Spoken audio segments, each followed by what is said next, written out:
3일부터 6일 3박 4일 수목금토 멕시코 산퀸틴에 단기 선교를 가는데 그 신청을 다음 주까지 마감하겠습니다. 5월 19일까지 그 다음 주 주일까지 여기다 주보에 거기다가 사인하셔서 제출해 주시기 바랍니다. 첫 준비 모임은 5월 26일 주일날 첫 준비 모임을 가지고 이번에는 기도를 좀 많이 하도록 하겠습니다. 릴레이 금식 기도회도 하고, 이 선교란 건 전쟁이기 때문에 전쟁은 이기면은 우리가 얻는 것이고 지면 여러 가지 사상이 있습니다. 그래서 이겨야 되니까 많은 기도를 해서 이길 수 있도록 그렇게 해주시면 좋겠어요. 자, 오늘 우리 말씀 보겠습니다. 자, 마태복음 6장 12절.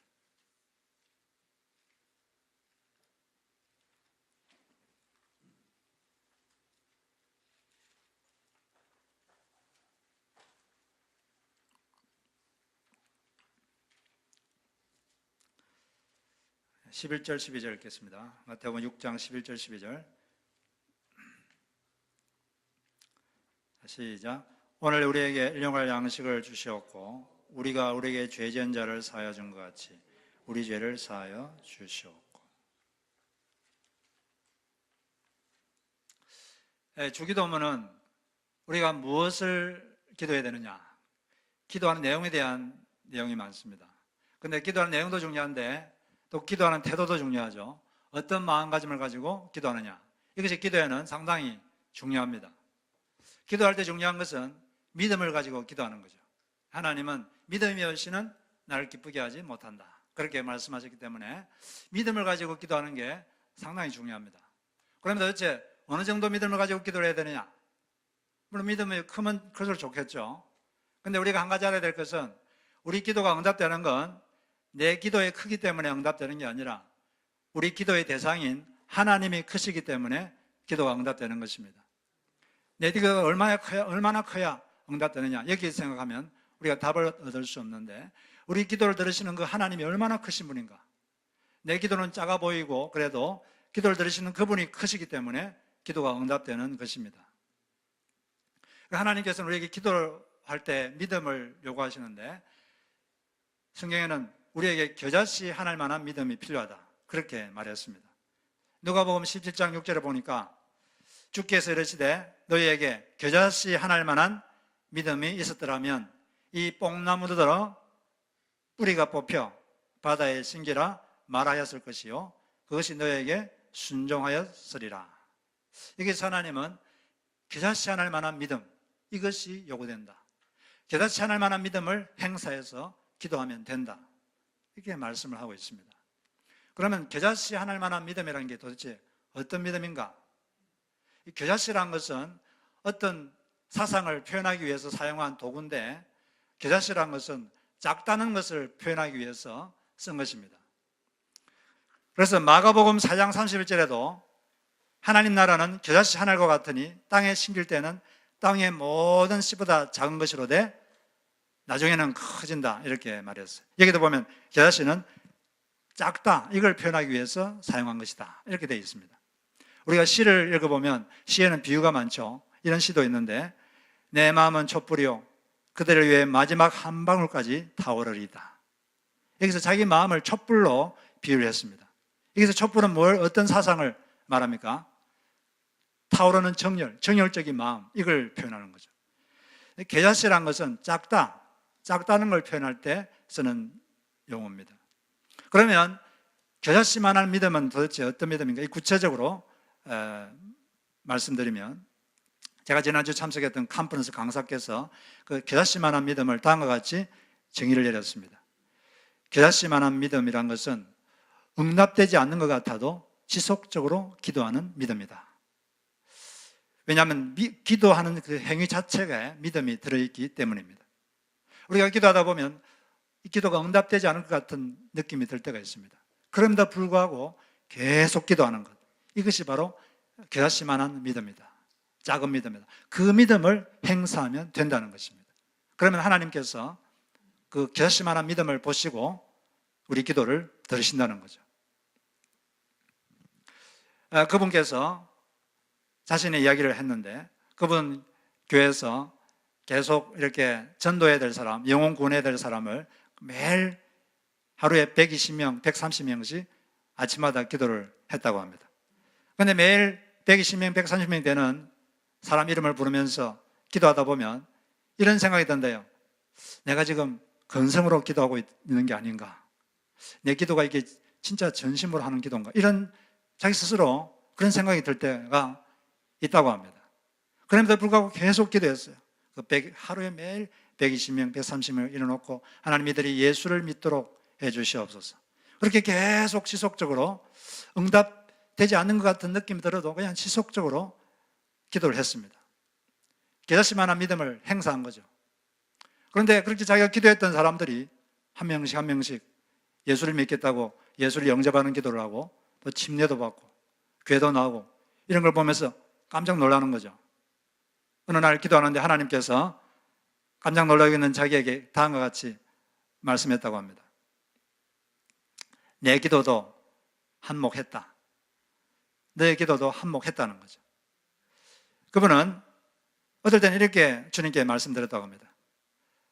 기도를 끝나고 나서 주님, 제가 얼마나 간절히 기도했는지 모르겠습니다.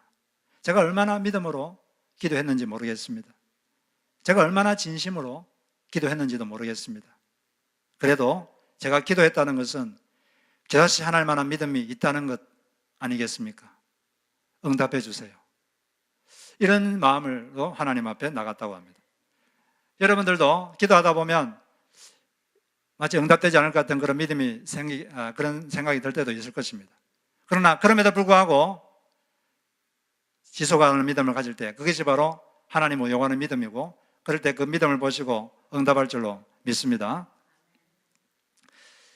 우리가 기도하는 것은 우리의 느낌으로 하는 게 아니라 성경에서 하나님이 약속했기 때문에 그런 것입니다. 겨자씨는 작은 거지만 그 안에 뭐가 있죠? 생명이 있습니다. 우리가 기도하는, 우리가 근거로 삼는 건 생명의 말씀, 그 말씀에서 약속하고 있기 때문에 그 약속 붙잡고 기도하는 거죠. 내 기도가 얼마나 큰가 이게 아니라 하나님께서 이렇게 약속하셨다. 시편 65편 2절에 보니까 기도를 들으시는 주여 모든 육체가 주께 나아가리이다. 우리가 섬기는 하나님 어떤 하나님입니까? 인간의 기도를 듣는 하나님이시다. 이렇게 말씀이 되어 있기 때문에 내 느낌과 상관없이 그 말씀을 믿고 비록 작은 믿음이지만 계속하는 거예요. 그러면 그런 믿음을 행사하면 하나님께서 그 믿음 보시고 응답하실 줄로 믿습니다. 너 기도가 한몫했다. 그런 말씀하실 때가 있을 것입니다. 우리가 지금 주기도문에 대해서 공부하고 있는데 주기도문 맨 처음에는 뭐라고 되어 있죠? 하늘에 계신 우리 아버지요. 그러니까 우리가 기도하는 대상이 어떤 분인가? 하늘에 계신 이 말은 그분은 초월적이라는 분이라는 뜻입니다. 그분은 초월적인 능력과 초월적인 그룹을 가지신 분이시다. 우리와는 차원이 다른 분이다. 우리는 3차원, 4차원에 있지만 그분은 7차원, 8차원에 있는 우리가 상상할 수도 없는 그런 분이시라는 거죠. 그리고 또 우리 아버지요. 아버지요 이렇게 된 것은 그분은 참으로 우리와 친밀하신 분이시다. 우리를 너무나 가깝게 여기시고 돌보시는 친밀한 분이시다. 그 사상을 말해주고 있습니다. 우리는 그런 분께 기도하는 거죠. 그 다음에는 뭐라고 기도하라 그랬습니까? 아버지의 이름이 거룩히 여김을 받게 하여 주시옵소서. 우리가 기도하는 목적은 내 이름을 높이기 위한 것이 아니라 기도를 도구로 삼아서 나를 높이기 위한 것이 아니라 누구를 높이기 위한 것입니까? 하나님을 높이기 위한 것입니다. 하나님의 명예를 높이기 위한 것입니다. 하나님의 명예가 높아지도록 주여 제 기도를 사용하여 주시옵소서. 이런 마음으로 우리는 하나님 당신이 높아지시옵소서. 그리스도여 저를 통하여 당신이 존귀 여김을 받아 주시옵소서. 이 기도를 할 때 그 기도를 들으시고 하나님이 여러분을 사용하셔서 하나님의 이름을 높이실 것입니다. 그 다음에는 나라가 임하게 하여 주시옵소서. 하나님 나라는 것은 하나님의 통치를 말합니다. 하나님 나라가 임하게 될 말은 하나님의 통치가 이루어지게 하여 주시옵소서. 자아의 통치가 끝나고 하나님이 저를 통치해 주시옵소서. 인간의 통치가 끝나고 하나님이 우리 교회와 우리 사회와 직장과 가정을 다스려 주시옵소서. 그리고 하나님께서 임재하셔서 악한 영의 통치를 끝장내시고 하나님이 직접 통치해 주옵소서. 이렇게 기도하면 하나님이 그 기도를 들으시고 하나님의 통치가 여러분 삶에 강력하게 임하는 것입니다. 매일 이 기도를 해야 돼요. 그 다음에 우리는 지난주에 하늘에서 하나님의 뜻이 이루어진 것처럼 땅에서도 하나님의 뜻이 이루어지게 하여 주시옵소서. 이렇게 기도하라고 그랬어요. 여기에는 하나님의 뜻이 이 땅에 이루어지려면 사람의 기도가 필요하다는 것입니다. 사람의 기도와 사람의 순종이 있어야 하나님의 뜻이 우리에게 이루어지는 거예요. 하나님, 인간의 기도와 인간의 순종이 충분치 않아서 아직 땅에 떨어지지를 못하고 공중에 매달려 있는 그런 하나님의 뜻이 이 세상에 많습니다. 그래서 우리는 하나님의 뜻이 하늘에서 이미 이루어졌어요. 땅에서 이루어지게 해달라고 기도가 필요합니다. 내 뜻이 아니라 하나님의 뜻. 내가 원하는 게 아니라 하나님의 필요가 뭔가. 이게 모든 것의 출발점이 되어야 됩니다. 어떤 사람은 세상 살기도 귀찮고 또 세상 일이 너무 재미가 없으니까 내가 신학교는 가야겠다, 이렇게 생각한다면 그 사람은 그렇게 하는 게 뭐 때문에 그렇게 하는 거죠? 자기의 필요 때문에 그렇게 하는 거죠. 자기 필요가 아니라 하나님이 뭘 필요로 하시는가, 그걸 생각하고 이 필요를 채우기 위해서 내가 신학교도 가고 이것도 하고 저것도 해야겠다, 이런 식으로 돼야 되는 것입니다. 모든 것은 내 뜻이 아니라 하나님의 뜻, 내 필요가 아니라 하나님의 뜻에서 시작되는 것, 이것이 하나님의 뜻인 것입니다. 그런데 하나님의 뜻은 또 우리 속사람이 강해지는 것, 속사람이 변하는 것, 이것에 하나님의 뜻이 많이 집중되어 있습니다. 성경에 보면. 그래서 우리는 기도할 때 하나님의 뜻이 집중되어 있는 하나님, 저의 속사람을 강하게 해 주시옵소서. 제 속사람이 변화되게 해 주시옵소서. 제가 항상 모든 상황에서 감사하는 사람이 되게 해주시고 늘 기도하는 사람이 되게 해주시고 항상 기뻐하는 사람이 되게 하여 주시옵소서. 이렇게 기도하면 하나님이 그 기도를 들으시고 여러분의 속사람을 그렇게 바꿔줍니다. 지난주에 그렇게 기도를 많이 하셨습니까? 그 사람을 위한 기도도 해야 되겠지만 우리는 훨씬 더 많은 기도를 이 속사람의 변화, 속사람의 강화, 이걸 위해서 기도해야 되는 것입니다. 왜냐하면 하나님의 뜻이 거기에 집중되어 있기 때문이죠. 여기까지는 하나님의 필요를 위한 기도입니다. 근데 그 다음부터는 이제 사람의 필요를 위한 기도가 하라고 주님께서 말씀하셨어요. 사람에게도 필요가 있습니다. 먼저 어떤 필요가 있느냐면 오늘날 우리에게 일용할 양식을 주시옵소서. 오늘 저에게 필요한 양식을 주십시오, 이렇게 기도하라고 그랬어요. 우리가 살아가는데 여기서 양식이란 건 우리가 하루하루 먹는 음식만 말하는 게 아니라 우리가 매일 살아가는 데 필요한 모든 것, 우리가 매일매일 살아가는 데 필요한 모든 것, 이것을 공급해 주시옵소서, 그런 뜻이 됩니다. 이렇게 기도한다는 건 우리가 매일매일 살아가는 것이 내 힘으로 사는 것이 아니라 하나님의 공급하심으로 저는 매일매일 살아갑니다, 이런 고백을 또 하는 거예요. 나는 매일매일 내 힘으로 산다, 이렇게 생각하는 사람은 일용할 양식을, 오늘 하루 필요한, 매일매일 살아가는 데 필요한 모든 것을 공급해 달라는 기도를 하지 않습니다. 마음이 교만해서 그런 거죠. 하나님, 예수님은 그러지 말고 매일매일 우리에게 살아가는 데 필요한 모든 것을 공급해 달라고 기도하라고 하셨습니다. 왜 기도하라 하셨느냐? 그렇게 기도하면 듣고 응답해 줄 의향이 있으시기 때문에 기도하라고 하신 거죠. 그 다음에는 인간의 필요가 뭐냐 하면 인간은 죄 용서를 받을 필요가 있어요. 왜냐하면 사람은 죄인이기 때문에 잘못을 안 할 수가 없습니다. 잘못을 안 하고 싶은데 안 할 능력이 없어요. 왜 그렇죠? 죄인이니까. 이 뿌리가 죄성이 있어서 그래요. 그렇기 때문에 인간에게는 꼭 죄 용서가 필요합니다. 예수님을 믿으면 물론 영원한 차원에서 용서가 되지만 또 매일매일 우리가 살면서 죄를 짓거든요. 거기서 죄 용서를 받아야 돼요.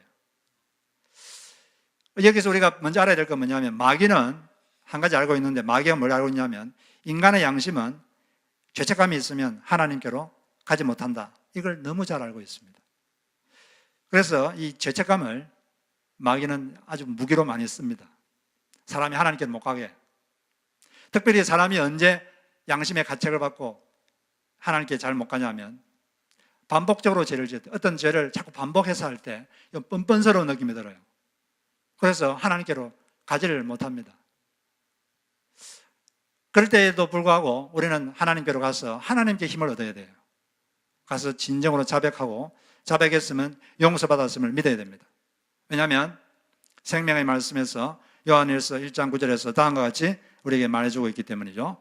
우리가 만일 우리 죄를 자백하면 하나님은 우리를 용서해 주시고 우리를 깨끗하게 해주신다. 이렇게 약속하기 때문에 우리는 가는 겁니다. 그런데 사람이 자꾸 반복해서 어떤 잘못을 저지르고 나면, 그러면 알면서도 불구하고 자꾸 마음이 하나님 앞에 가기가 민망스럽고 또 그렇습니다. 자꾸 죄책감이 생기고, 그러다 보면 이 죄책감을 해결하지 않고 가만두면 어떻게 되느냐. 의외로 많은 사람들이, 예수 믿는다는 사람들도 마음이 죄책감이 많아요. 그걸 내버려 두면 어떻게 되냐면 기도를 자기도 모르게 점점 소홀하게 하게 됩니다. 왜냐하면 하나님이 내 같은 사람 기도를 듣겠나, 이런 생각이 마음 깊은 곳에 있어요. 내 같은 사람이 기도한다고 듣겠나, 그런 생각이 있습니다. 그리고 또 예배를 또 소홀히 하게 됩니다. 자기도 모르게. 왜냐하면 나 같은 사람을 하나님이 기뻐하겠나, 이런 하나님이 좋아하지 않는 그런 생각이 자기 마음 깊은 곳에 자리 잡고 있기 때문에 그렇습니다. 왜냐하면 그게 죄책감 때문에 그래요. 그럴 때는 우리는 하나님 말씀 믿고 하나님께로 그때도 가야 됩니다. 가가지고 하나님께 힘을 얻어야 돼요. 가가지고 하나님, 제가 또 잘못했습니다. 용서해 주십시오. 이렇게 하면 주님께서 다음과 같이 말씀하실 겁니다. 또라고 이렇게 아마 말씀하실 거예요. 왜냐하면 하나님께서 뭐라 그랬죠? 내가 너희 죄를 영원히 기억하지 아니하리라, 이렇게 말했기 때문에 그렇습니다. 우리가 그 전에 진정으로 자백하고 회개했으면 하나님은 기억하지 않는다 그랬어요. 그런데 우리는 하나님을 자기 같다고 생각합니다. 사람 같다고 생각해요. 사람은 기억 안 하고 싶어도 안 할 수가 없죠. 그래서 하나님도 아마 그럴 것이다, 그래서 생각하고 하나님, 제가 또 잘못했습니다 하고 이 뻔뻔스러운 민망스러운 마음으로 가지도 못하고 그러는데, 그러나 우리는 하나님은 우리와 다르다는 걸 믿어야 되고, 성경에서 내가 너희 죄를 기억하지 아니하리라, 이렇게 말씀을 하셨습니다. 사실은 기억 못하는 게 아니라, 못하시는 게 아니라 기억을 안 하시는 거죠. 그분은 기억 안 할 능력도 있고 하실 능력도 있습니다. 그분은 그냥 그렇게 하겠다고 하시면 하시는 거예요. 그래서 우리는 이런 하나님을 믿고 마음에 죄책감이 생기고 그럴 때 자꾸 멀어지는 게 아니라, 하나님께 멀어지는 게 아니라, 뭐라 그래서 여기 주기도문에서 뭐라 그랬죠? 우리 죄를 용서해 주십시오, 이렇게 기도하라고 그랬어요. 기도하라는 것은 그렇게 하면 내가 용서해 주겠다는 거죠. 용서할 의향이 있으니까 기도하라는 거죠. 누가복음 15장에 보면 집 나간 둘째 아들 탕자 이야기가 나오는데, 죽지도 않은 아버지 유산을 받아가지고 허랑방탕하게 쓰고 이제 가뭄이 들어서 돼지 우리에서 돼지를 치는 일을 했습니다. 돼지를 치면 얼마나 그 몸에 냄새가 많이 나겠습니까? 여러분, 돼지를 길러보셨습니까? 저는 시골에서 어릴 때 돼지하고 같이 살았는데, 같이 살은 게 아니라 그 돼지를 길렀어요. 돼지는 못 먹는 게 없습니다. 그 돼지 우리 위에다가 뭘 걸쳐놓고 위에서 응아를 하면 바로 달려서 다 먹어버려요. 못 먹는 게 없어요. 너무 더럽습니다. 그 돼지를 쳤으니까 얼마나 냄새 나겠어요. 그리고 몸에 오물이 묻어있지 않겠습니까? 옷을 갈아입을 그런 돈도 없고 그냥 그대로, 그렇게 되니까 내가 잘못했구나, 내가 하나님께 죄를 지었구나, 이렇게 된 게 다 내가 하나님께 죄를 지어서 그렇다, 하나님께 내가 통을 돌렸구나, 아버지께 통을 돌렸구나, 내가 다시 아버지께로 가야겠다, 이렇게 생각하고 그냥 냄새 나는 그대로 집에 갔습니다. 가는데 아버지가 아들을 보고 그대로 달려 나왔어요. 와가지고 아우 냄새, 씻고 와. 그랬습니까? 좀 갈아입고 그러지 않았어요. 그대로 그냥 달려가서 그대로 아이를, 그 자식을 부둥 안고 뽀뽀를 하고 너는 내 자식이다. 그렇게 받아주셨습니다. 지금도 하나님은 우리가 가기만 하면 언제나 팔을 벌려놓고 언제나 우리를 환영하고 있습니다. 왜 우리가 하나님의 품에 못 안기느냐? 하나님이 안 안아줘서 그런 게 아니라 우리가 안 가서 그래요.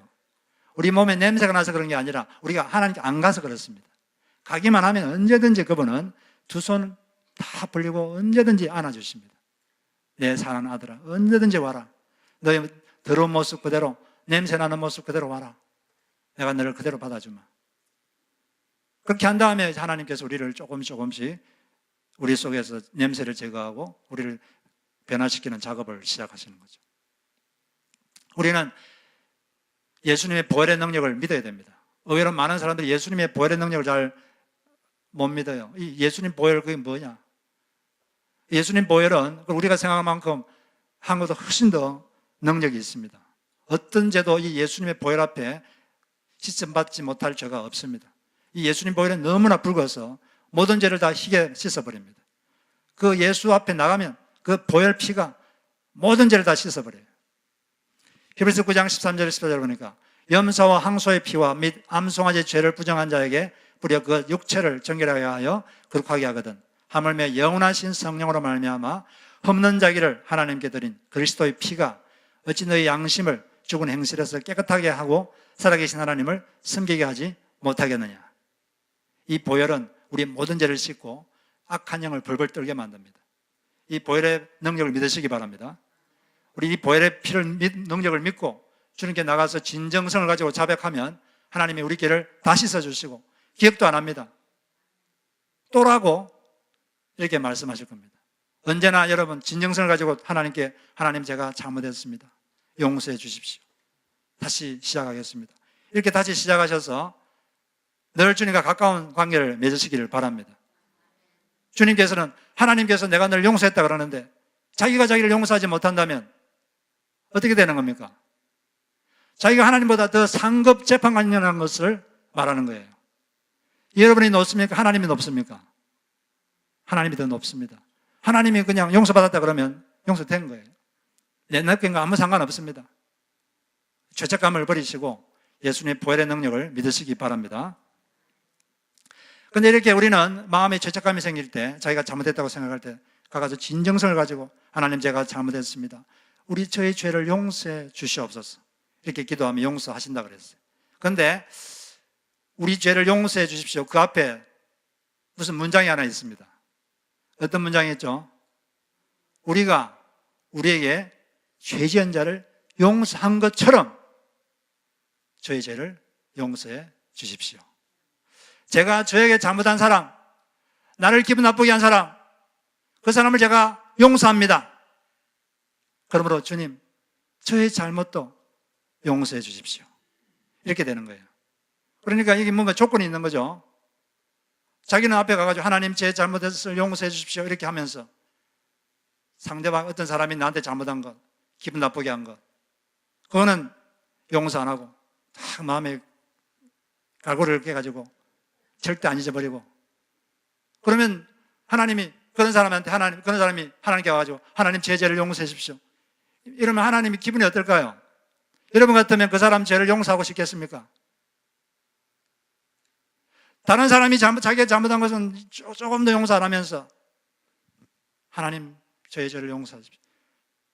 우리가 하나님께 잘못한 건 10,000달란트, 약 100억 달러. 다른 사람이 나한테 잘못한 건 얼마? 100데나리온, 약 3개월치 월급. 차이가 엄청난 거죠. 이상한 거죠. 그래서 여기서 우리가 또 여기서 발견할 수 있는 원리는 용서받으려면 먼저 뭘 해야 됩니까? 용서해야 된다. 거꾸로 말하면 다른 사람을 용서하지 않으면 하나님도 우리를 용서하지 않습니다. 그게 성서의 원리입니다. 이게 너무 중요한 원리이기 때문에 주기도문 바로 끝나고 바로 뒤에 마태복음 6장 14절 15절에서 이 원리를 다시 말해주고 있습니다. 마태복음 6장 14절 15절 보니까 너희가 사람의 잘못을 용서하면 너희 하늘 아버지께서도 너희 잘못을 용서하시려니와 너희가 사람의 잘못을 용서하지 아니하면 너희 아버지께서도 너희 잘못을 용서하지 아니하시리라. 이건 예수님이 하신 말씀이에요. 이게 농담이 아닙니다. 이 진짜입니다. 여러분들이 여러분에게 잘못한 사람, 기분 나쁘게 한 사람, 여러분 자존심 상하게 한 사람, 그 사람을 진짜 용서하지 않으면 하나님도 여러분을 용서하지 않습니다. 이거 농담이 아닙니다. 하나님이 용서하지 않는다는 건 무슨 뜻이죠? 하나님이 여러분을 용서하지 않으면 어떤 일이 생길까요? 좋은 일이 안 생깁니다. 그래서 나는 하나님께 용서받을 일이 있다. 앞으로도 나는 하나님께 용서받을 일이 있을 것이다. 이렇게 생각하는 사람은 어떻게 해야 될까요? 자기에게 잘못한 사람, 자기에게 상처 준 사람, 자기 자존심 상하게 한 사람, 자기 기분 나쁘게 한 사람, 자기에게 해를 끼친 사람, 이 사람을 어떻게 해야 됩니까? 용서해야 됩니다. 나는 지금 용서받을 것도 없고 앞으로도 나 하나님께 용서받을 게 없는 사람이다. 나는 아주 완벽한 사람이야. 그런 사람은 다른 사람 용서할 필요 없어요. 괜찮습니다. 용서하지 마세요. 그렇게 사세요. 그렇지만 나는 용서받을 일이 있다. 나는 하나님 앞으로도 하나님 앞에 용서받을 일이 있을 것이다. 이렇게 믿는 사람은 반드시 자기에게 잘못한 사람, 자기 자존심 상하게 한 사람, 기분 나쁘게 한 사람, 상처 준 사람, 그 사람을 반드시 용서해야 됩니다. 안 그러면 하나님 용서를 못 받습니다. 그럼 용서가 뭐냐? 이 정의와 용서하는 방법이 뭔지 로마서 12장 18절에서 22절에서 아주 잘 설명해 주고 있어요. 로마서 12장 18절은 이렇게 시작하는데 할 수 있거든 너희로서는 모든 사람과 더불어 어떻게 하라고요? 화목하라. 누구와 화목하라 그랬죠?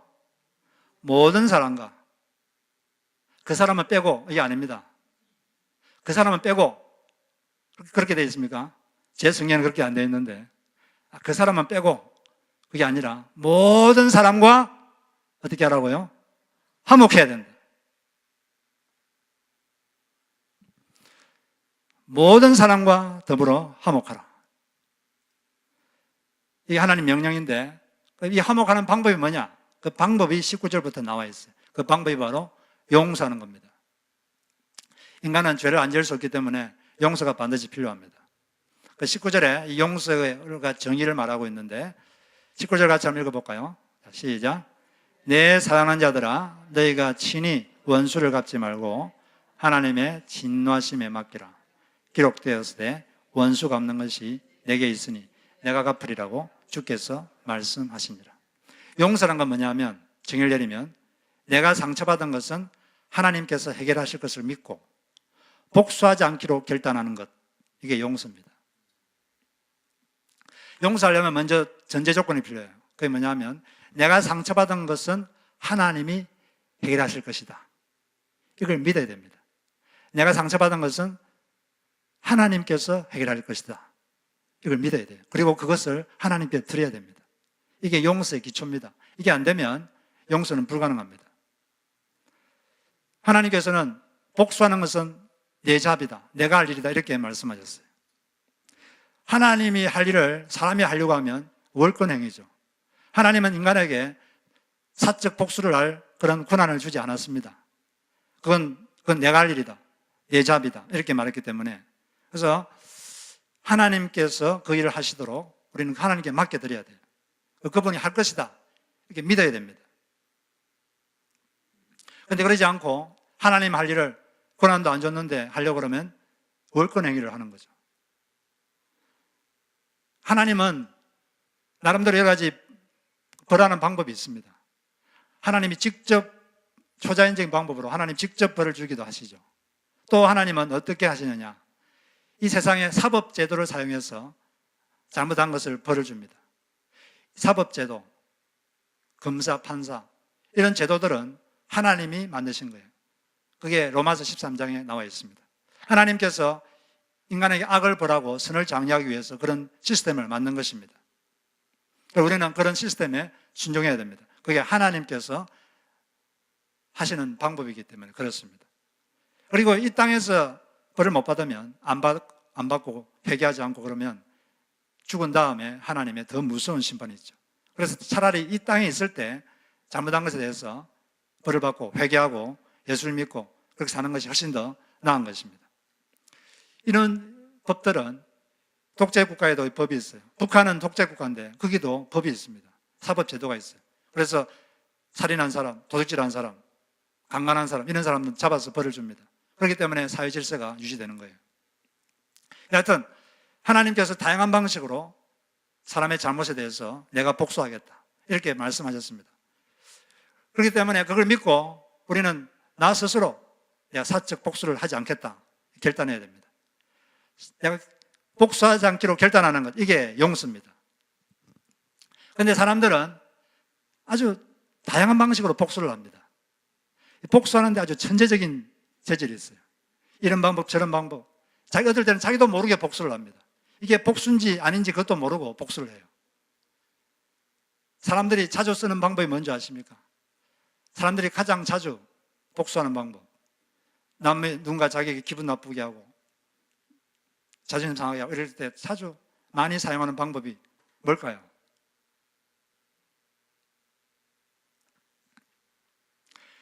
제3자에 가서 그 사람을 비하하는 것입니다. 다른 사람에 가가지고 그 사람을 욕하는 거죠. 험담이라 그러고 뒷담하다 이런 말을 쓰는데, 다른 사람 앞에서 그 사람을 비하하고 깎아내리고 욕하고 그렇게 하는 거예요. 이걸 험담한다 그런 말을 쓰는데, 이게 복수하는 거예요. 그 언어로 복수합니다. 그 사람을 완전히 매장시켜버리는 거죠. 그냥 그 사람은 변호할 기회도 없어요. 그냥 일방적으로 자기의 그 기분 나쁜 것을 그런 식으로 표현함으로써 상대방을 깎아내리고 그 사람 위신을 깎아내리고 그 사람을 아주 몹쓸 사람으로 만들어 버리는 것이죠. 이게 사람들이 많이 쓰는 복수 방법입니다. 그런데 사람들이 이걸 복수라고 생각하지 않아요. 그런데 여러분 아셔야 돼요. 그게 복수하는 겁니다. 하나님 그거 하지 말라 그랬어요. 하나님이 복수하는 건데 하나님 할 일을 우리가 하면 안 되는 거죠. 그래서 다양한 방식으로 사람들은 복수를 합니다. 그러지 말아야 되겠죠. 교회에서는 특별히 그런 일이 없어야 되겠습니다. 우리는 건강한 교회, 아름다운 교회를 세우고 싶어 하는데, 그러면 교회가 건강하다, 교회가 아름답다, 이것은 무엇으로 판단할 수 있느냐 하면 교회에서 어떤 언어들이 사용되는가, 그걸 보면 그 교회가 건강한지 아닌지 그게 딱 드러납니다.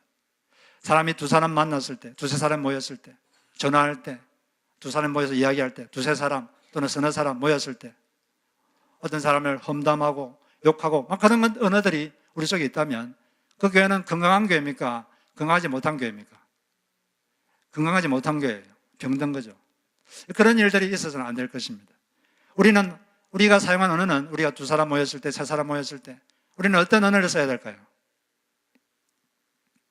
사람을 이해하려고 하는 언어, 이해하려고 애를 쓰는 언어. 그 사람 입장에서는 그럴 수밖에 없었을 거야. 사람이니까 그럴 수 있지 뭐. 이해하려고 애를 쓰는 언어들, 이런 언어들이 왔다 갔다 해야 됩니다. 그리고 칭찬하는 언어, 이런 언어들이 왔다 갔다 해야 돼요. 그리고 모였을 때 하나님께서 자기 삶에 어떻게 역사하셨는가, 어떻게 일을 하셨는가, 하나님이 하신 일, 이런 것들을, 이런 언어들이 사용되는 그런 교회가 아주 건강한 교회입니다. 우리에게는 더 많은 칭찬의 언어들이 필요합니다.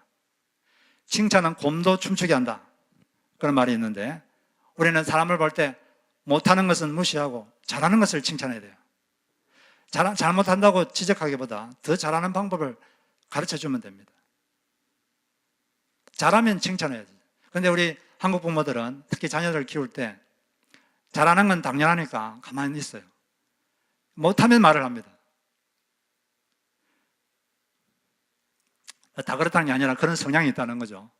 잘할 때는 가만히 있는데 뭘 못하면 그냥 말을 합니다. 이렇게 해라, 저렇게. 왜냐하면 이 교육 방법이 이 공포심, 야단을 통한, 두려움을 통한 이 교육, 이런 데 우리는 익숙하죠. 자꾸 그런 방법을 쓰려고 그러는데 그 효과적이지 않습니다. 못하는 것은 그냥 무시하고 잘할 때 칭찬하면 더 아이가 잘할 수 있어요. 예를 들어서 아기를 키울 때 어떤 아기들은 밥을 잘 안 먹습니다. 그러면 어떤 집에 가면 밥 먹이려고 막 밥그릇 들고 막 아이를 쫓아다니고 그런 분들이 가끔 있죠. 근데 뭐 그런 것도 이해는 되지만 그런 것보다는 안 먹으면 무시하는 거예요. 가만 내버려 두면 좀 있으면 애가 배가 고프지 않겠어요? 그러면 밥을 먹으러 옵니다. 밥을 먹으면 칭찬해 주는 거죠. 아이고 착하다. 그럼 옆에 있던 동생이 엄마 나도 그러면서 와서 자기도 밥을 먹습니다. 자기도 칭찬해 달라는 거죠. 그래서 우리가 좀 더 우리는 더 많은 칭찬의 언어, 또 하나님이 우리 삶에 어떤 일을 하셨는가, 이런 건강하고 아름다운 언어, 이런 언어들을 쓸 때 교회가 더 아름다운 교회가 되고 공동체가 아름다운 공동체가 되는 것입니다. 그러지 않고 반대 언어, 험담, 그런 말이 자꾸 오고 가면 공동체가 병이 듭니다. 그런 언어들이 사용되지 않도록 우리가 늘 조심해야 되겠습니다. 용서라는 것은 복수하지 않기로 결단하는 것인데 그럼 어떻게 구체적으로 용서할 것인가? 먼저는 제가 자주 말했지만 자기가 용서하기로 결단했으면, 복수하지 않기로 결단했으면 그걸 입으로 표현해야 됩니다. 하나님 앞에 주님, 누구를 제가 용서합니다. 이렇게 말을 하세요. 말한다는 건 연계가 상당히 중요합니다. 말을 할 때 연계가 풀어집니다. 우리 영적 분위기가 바뀌어요. 그래서 마음속에 용서할 사람이 있으면 마음이 좀 동하지 않아도 입을 벌려서 주님, 제가 그 사람을 용서합니다. 이렇게 말을 하시기 바랍니다. 말로 표현할 때 그게 힘이 생깁니다. 두 번째는 상대방의 잘못에 대해서 더 이상 말하지 않는 것입니다. 아까 말했죠. 복수하는 방법이 자꾸 말하는 거예요. 남의 잘못을 자꾸 말하고 이걸 자꾸 말하고, 이게 복수입니다. 그걸 중지하고 더 이상 내가 상대방의 잘못에 대해서 더 이상 말하지 않겠다. 이렇게 하는 것이 용서하는 구체적인 방법입니다. 그러니까 마음이 답답하면 어떻게 합니까? 말 안 하니까 마음이 답답하면 하나님께 말해야 돼요. 하나님께.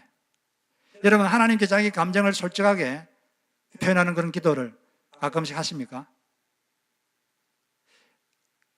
그리스도인들 이런 기도를 잘 못해요. 자기 감정을 솔직히 한번 말해보세요.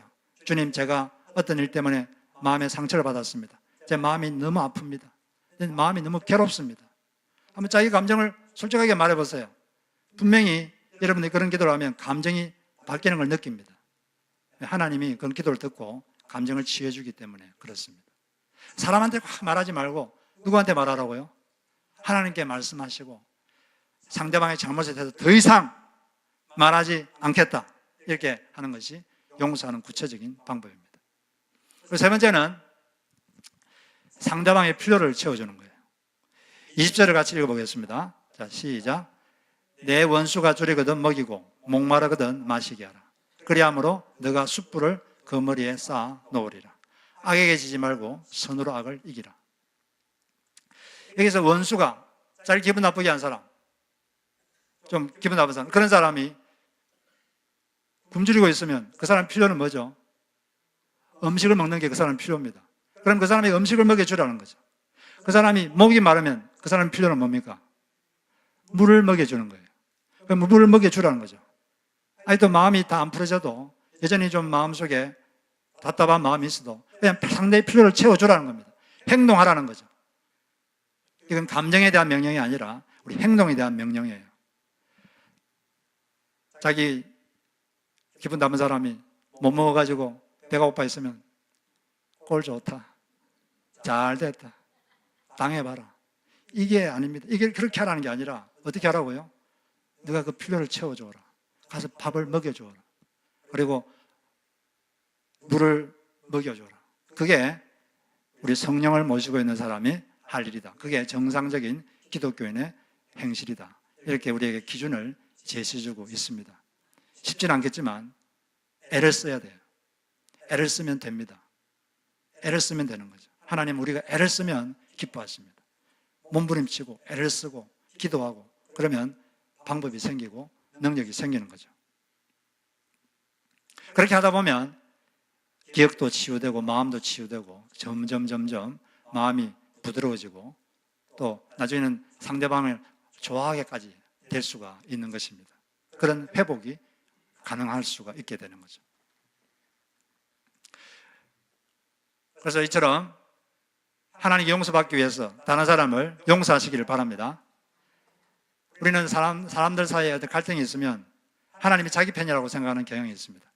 내가 주님 사랑하고 내가 스스로 옳다고 생각하면 하나님은 내 편이다 이렇게 생각하는데, 근데 하나님은 어떤 사람 편이냐면 용서자, 회개자의 편입니다.